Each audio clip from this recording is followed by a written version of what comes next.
In the North, I like Kansas. I like Todd Reesing and Desmond Briscoe, sharp, experienced running back. Kerry Meyer, another experienced wide receiver converted from backup quarterback. I think they have the pieces to win the North. I don't think the North's that competitive. Nebraska will have a strong team, but I don't think they have enough to beat Kansas. So I'll take Kansas in the North. In the South, I'm going to take Texas. I just think that they, with what they have and what Oklahoma loses on the offensive line is a big reason why Texas takes it. And I know you're going to talk about Oklahoma State being the team to watch That's for, right. and I agree with it. And they are. And I see a scenario. I see another scenario where we have 3 teams in the Big 12 South with 1 loss, and we see another tiebreak situation. But I think Texas is going to be the team that comes out of the South.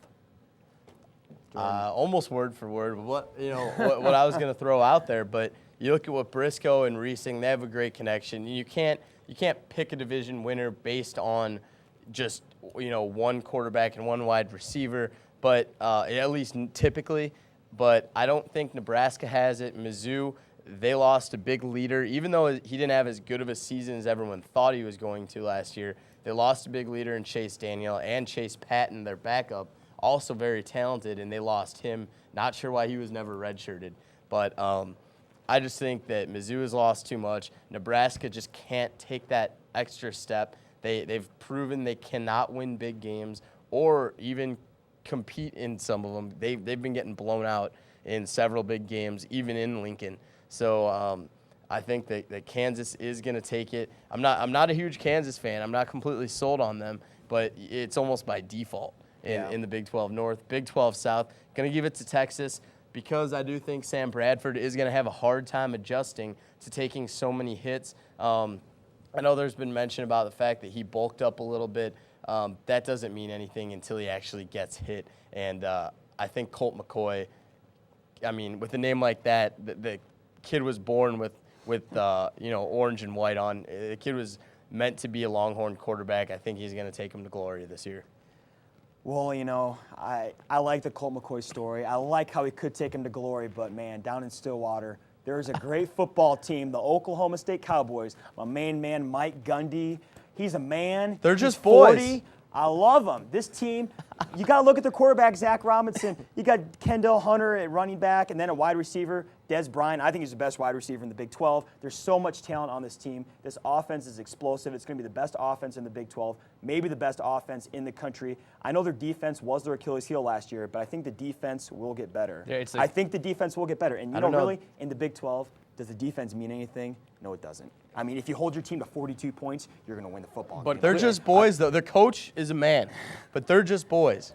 You know what, though? Can they turn the corner in that childhood state that they're They in? will turn the corner. I'm telling you that right now. Mike Gundy- They do have a great returning offense. I'm glad nobody picked Oklahoma, because I'm always a big fan of a team with a solid offensive line. You take a look at Iowa's rise to prominence. It was because you always built your foundation on a good offensive line. And Oklahoma, they lose 4 of their 5 offensive linemen last year. Last year, Bradford hardly got hit. This year, it's going to be a little different. I mean, Texas, they got a big old chip on their shoulder.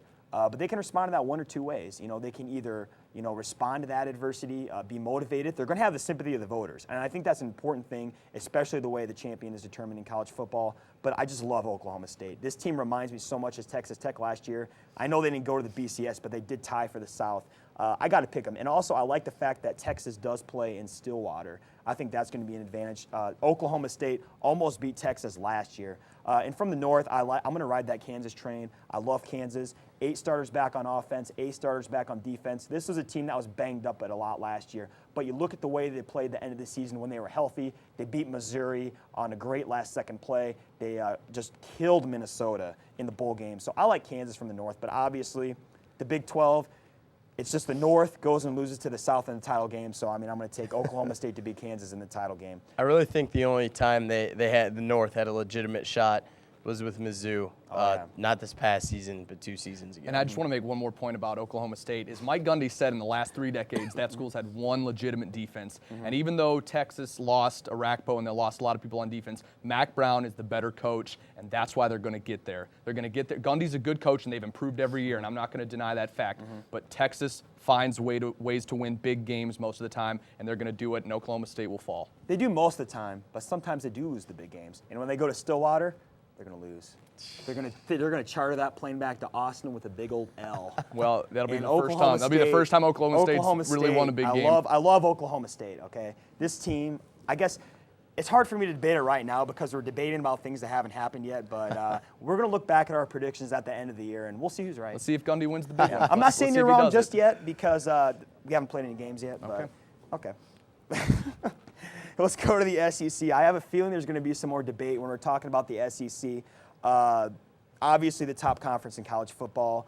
Let's talk about the East and the West, and we'll start it with you, Jordan. Who do you got? All right. Out of the East, do we really need to pick this one this year? Yeah. It's going to be Florida. It's such a cliche thing to say right now, but you have to look at that team they have. And as much as it was important for them to have Tim Tebow coming back at quarterback, I don't think anyone thought he was actually going to go to the NFL. They have Brandon Spikes coming back on defense. This kid, I was shocked to hear he was staying at Florida to win another title. This kid was NFL ready and would have been drafted in the first round this past season. I enjoyed watching him punt the ball into the end zone last year after he returned an interception for a touchdown. I'm just kidding, but he's an explosive player on defense. They have an outstanding slew of players coming back, and they have just enough talent with just a little bit of experience, just enough experience filling the gaps of the people that went, to the NFL last season that I think they're set. In the West, I love Houston Nutt. I really think Ole Miss, they have the best shot at winning this thing. I know you're real high on Bama, and they're going to have a good season as well. But I think that Ole Miss will definitely go ahead, turn the corner. Since Eli Manning, they have never really had a quarterback like this. And I think you can argue that the team that Jevin Sneed has around him is better than the team that Eli Manning had around him when he was at Ole Miss. So that's why I think they're a little more dangerous. And they are returning almost their entire starting lineup. And they really impressed me last year when they went in. I predicted that if the Cotton Bowl was going to turn into a blowout, that Texas Tech was going to run away with that game. Turn into a shootout. That game turned into a shootout, and Ole Miss took over, kept scoring, and then kept shutting them down on defense, showing the Big 12 how you play real end-to-end football. And I think it'll be Ole Miss and Florida, and that'll be one heck of a SEC title game. Florida's defense is the reason the SEC is the strongest conference. I mean, they epitomize defense. So I'm not going to talk too much about them. They're going to win the East, clearly. Georgia will be a tough game in a neutral site. At LSU may give them some challenges, but they're going to come out of that pretty much unscathed, in my opinion. I like LSU. I agree with pretty much everything you're saying about Ole Miss, but I really like Jordan Jefferson and Charles Scott. And Les Miles is a winner. I know they struggled last year. That was mainly because of a lot of quarterback questions. But I like LSU to come out of the West, and then, of course, I think Florida will win the conference. Imagine if they had Ryan Paralleau right now. That'd be I don't think anyone would really be talking up Jevin Sneed the way we are, the way we've heard everyone talk him up.